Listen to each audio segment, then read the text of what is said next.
স্বাগতম বন্ধুরা, নান্দনিক ইভেন্ট ম্যানেজমেন্টের পক্ষ থেকে আমার সকল বন্ধুদের জানাই আন্তরিক ভালোবাসা।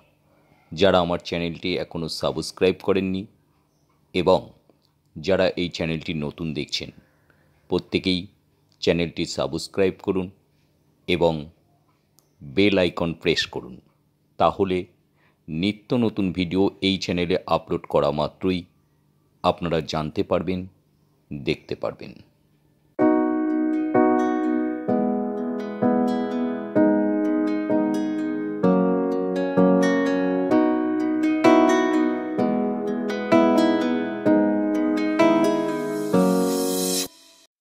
প্রত্যেককেই আরও একবার জানায় আন্তরিক ভালোবাসা। নান্দনিক ইভেন্ট ম্যানেজমেন্টের সঙ্গে এভাবেই থাকুন। প্রত্যেকে ভালো থাকুন, সুস্থ থাকুন, সুরক্ষিত থাকুন। ধন্যবাদ।